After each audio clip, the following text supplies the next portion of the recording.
Well, as we've been talking about, as the war in Israel has moved into the fifth day, reports continue to emerge from Israel regarding the brutality and the carnage that Hamas perpetrated on Israeli civilians, even babies. Now, accurate numbers are difficult to acquire, but it is widely reported that more than 2,000 people have been killed, including at least 22 Americans. There are reportedly believed to be about 150 hostages being held by Hamas in Gaza.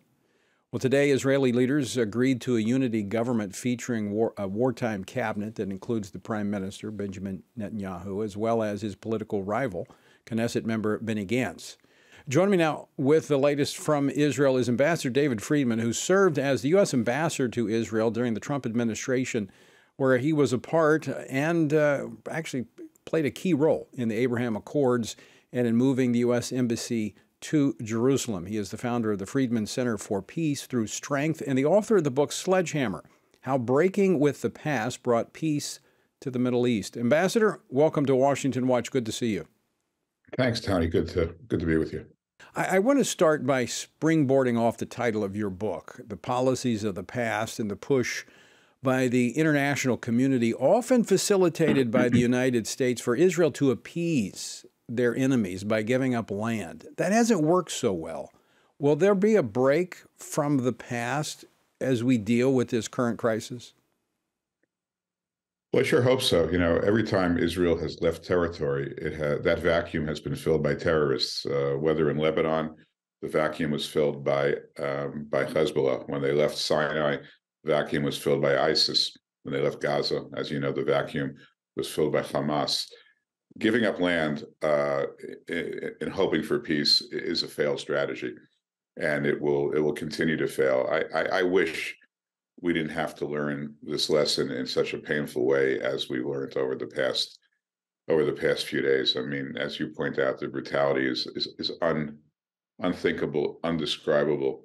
I don't think I ever expected that. I didn't think any human being was capable of such brutality. I won't.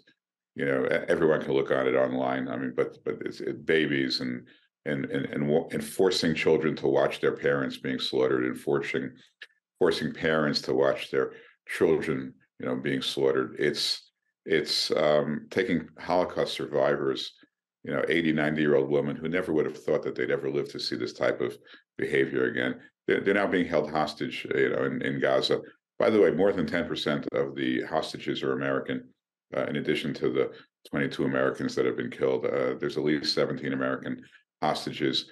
You know, one of my daughter's close friends, my daughter went to school here for several years. My youngest daughter, one of her friends, they just found his body yesterday. I had to speak to his mother. I don't think I've ever experienced more pain in a human being than to lose a child like that. So, you know, that's what's going on here. The flip side of it is, if there is any kind of a silver lining, it's that the people of Israel are united, I think, as never before. Yeah. Israelis of all stripes and views and philosophies are coming home to their basic values. They're joining together. People are flying in. Israelis on vacation all over the world are flying back, rushing back to join the reserves, to join the army. Those who are not in the army are doing everything they can to help the troops. The philanthropy that's coming in from all over the diaspora is extraordinary. So, you know, this is a terrible price to pay for that unity. But Israel is united, and when it's united in this way, and when the world is united around Israel, not just the Jewish world, but the Christian world, when your viewers are united around Israel, it gives us all a certainty that with God's help, Israel is going to prevail. Ambassador, yesterday we had a mutual friend on. Dr. Ari Sasher was on the program, and we were talking about that very thing, how this has united Israel that has been fractured. I mean, there's been a lot of political controversy, I mean, much like what we're experiencing here in the United States. And this has brought them together. In fact, he said that the response to the call up to the reserves has been 150%, more people showing up than what they even called. Yeah, they're short on all kinds of supplies because they didn't expect this overwhelming response. You know, we heard a month ago from some people in the military who didn't like the politics, where the politics was going. They said, well, we're not going to serve under this government. Well, that's all out the window. I mean, everybody is serving. People are rushing to serve. The patriotism here, and the determination, to not, and I think I'm not overstating the case when I say this is a never again moment. We use the phrase never again Mm-hmm. very freely, Mm-hmm. to make sure that there'll never be another Holocaust. But what happened on October 7th, this past Saturday, was a day of a Holocaust. I mean, it's not the same in scope as the Holocaust, because in the Holocaust, that happened every single day. But that was a day that could literally be pulled out of those ugly years, and it was entirely reminiscent of the cruelty and the barbarity of the Holocaust. And now, we're going to prove, that never again, hopefully we're going to prove never again is not an empty slogan. Never again really means something. And it's going to show that, the difference between the Holocaust and today is that now there's a state of Israel. Now there is a state that is committed to defending the Jewish people, and they're going to prevail, and they have to prevail, because this is just the tip of the spear. I mean, these barbarians are out for every American. They're out for everyone who values freedom and democracy, and who is of a different faith than theirs. So, there's no defeat. Failure is just not an option here, and there won't be any failure. Ambassador, I want to help put this in context for our viewers and listeners, because, the Middle East, Israel has always kind of been at the center of animosity. And we're always hearing about something happening over there. And I mean, I was there in the summer of 2014 when there was the attacks, rocket attacks. But this is different. This is a level of atrocity and brutality that, I can only describe based on what I've seen. I've gotten some video from sources there, plus what's out there available on the internet. This is good versus evil. This is demonic in what we're seeing perpetrated on civilians. It's absolutely demonic. I mean, look, taking a pregnant woman, slaughtering her, ripping open her belly, and then throwing around the fetus. I mean, it's. I don't think the English language has words to describe this, because it's never happened. I just don't know what to make of it. I mean, I've seen people crying, and my response to them is, if you're part of the family, cry. But for the rest of us, let's not cry. I mean, this is not the time to cry. This is the time to be resolved and to be strong, and to make sure this never happens again. And I'm, Tony, one thing which I think people need to know, because it's really important. There are some crazy people out there that claim that this is a natural outgrowth of Israel's oppression of the people of Gaza. Let me just tell you about the Gaza Strip, for those who don't know. The Gaza Strip has one of the longest stretches of beachfront of any nation in the Mediterranean. It's got exactly the same beach as you'll see in Tel Aviv, which has one of the most beautiful beaches in the world. Gaza has mansions where a lot of the corrupt leaders where they live. Now, why is Gaza a place that either you or I would want to live? Because of Hamas, not because of Israel. I mean, there's not a single Jew living in Gaza. There's not a single Israeli soldier stationed in Gaza. There is nothing Israel wants from Gaza other than to have a quiet border. But instead, Hamas has taken over the Gaza Strip in an election. People chose Hamas, and Hamas wants to kill Jews. And because Hamas wants to kill Jews and destroy the state of Israel, Israel's not letting the people of Gaza travel freely, into their territory, or travel or to, import massive weapons from the Mediterranean Sea. But it's all because of Hamas. If tomorrow, Gaza was to be liberated from Hamas, and they said, you know what, enough of this craziness, we're going to go build hotels along the Mediterranean. We're going to restore some of the incredible farmland that grew some of the best fruits and vegetables that I remember when I was a kid, when Israel was in control of Gaza. They said that tomorrow Israel wouldn't impose anything on them. There would be nothing to complain about. So, if there's going to be any blame cast on the people of Gaza and the quality of their lives, that blame is 100% to be directed at Hamas, nobody else, not Israel. And so, I not only is it absurd to ever make an excuse for somebody who kills a baby, but the facts that are being used to justify that are all wrong. I mean, it's all wrong. Gaza is not a place that Israel's oppressing. It's a place that Hamas is oppressing. They made that themselves. As you said, they were elected to leadership, and they've Yes. done this. The Israelis turned that over to them back in 2005.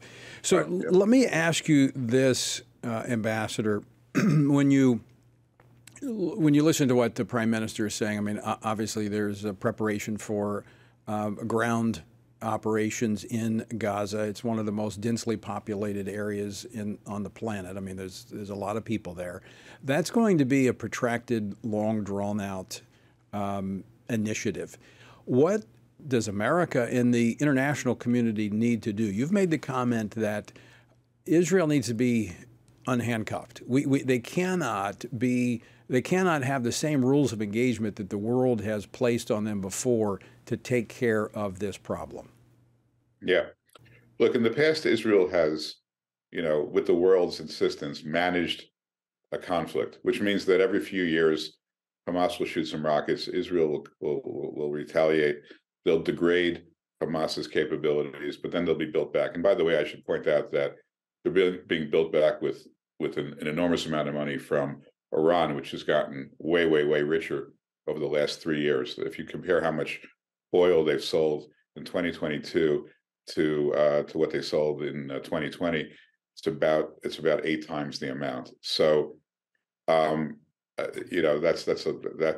a huge issue that we have to solve and return to the old days of massive sanctions. But right now, it's not about managing a conflict. Right now, it's about winning a war. They have to be able to win a war. Israel, has not been given permission from the world, including from the United States, to win a war, and that's why this thing keeps popping up over and over and over again. And the Israelis are suffering, and the Palestinians are suffering, and the only ones who are making any money and prospering is Hamas and Iran and their cohorts. Right. So this time is different. Unfortunately, that's been America's approach for the most part since the Korean War is containment until the Trump administration, where he decided to actually win these military engagements. So it is going to be a break. But this is where I think we have to stand with the Israeli people. We need to allow them to take care of business to make sure their country is safe, their people are safe. Speaking of that, what do you anticipate, or what are you hearing? We've heard today of some incursions from the north. Is there great concern that we may see something coming from Hezbollah in the north? Yeah, there's great concern. There was reports today of drone incursions, of light aircraft incursions. It turned out to be, thank God, a false alarm. So we'll wait another day to see what happens from the north. But it's a tinderbox up there.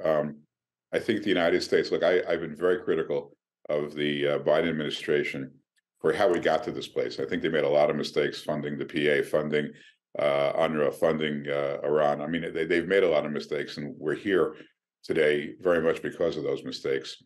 But what they've done over the last couple of days, I would commend. Bringing the Gerald Ford into the region, the largest aircraft carrier in the world, bringing a second aircraft carrier now, I understand, being brought in, sending a very clear message to Iran and its proxies: do not escalate beyond this point. I'm not sure that Iran or Hezbollah care much anymore about what the administration says. I don't know if we really are achieving the deterrence, because this has not been a strong administration. But it's good. This is good. This is a good message to send, and I hope it resonates. And I hope that the United States backs up their threats with actions and shows that they mean business when it comes to Iran or Hezbollah entering the war. So that's where we are. Hezbollah is right on the border. It's a tinderbox. It could explode at any moment. Right now, it has not yet exploded. Ambassador, just have a couple minutes left. And how can believers here in the United States, Christians, evangelicals who support Israel, how can we be praying, and what can we do? Look, we have to pray. I think that as much as we need weapons and artillery and brave soldiers, we need God's help, and we have to pray. And I pray every day, and I read the Psalms, and I think the Psalms have great lessons, for how we should deal with this conflict. King David said that he has on Psalm 29, he concludes with the words, may the Lord give strength unto his people, may the Lord bless his nation with peace. And I always found that amusing or interesting, because if you have peace, why do you have to be strong? Why are we asking for the God to make us strong, then asking us to have peace? If we have peace, we don't need strength. God's telling us we do. God is telling us that the only way we can achieve peace, or I should say King David, who wrote the psalm, is telling us that the only way we can achieve peace is by being strong. So what we can do in America, obviously, there's lots of philanthropic avenues to help the state of Israel. They need everything. But the most important thing is to make sure that the elected officials of the United States, the Congress, the president, nobody can do more for Israel right now than America. Nobody. No one has the resources, the assets. We have to push this as a major priority of the United States. There's a lot of isolationists out there. There's a lot of people who are tired of Ukraine. They think Israel should be, they're looking at Israel saying, why another front? This is different. Yes, this is about avoiding another Holocaust. Ambassador, we're out of time. I want to thank you for being generous. It's late in the evening over there in Israel. I want to thank you for joining us, and know that we are praying for you.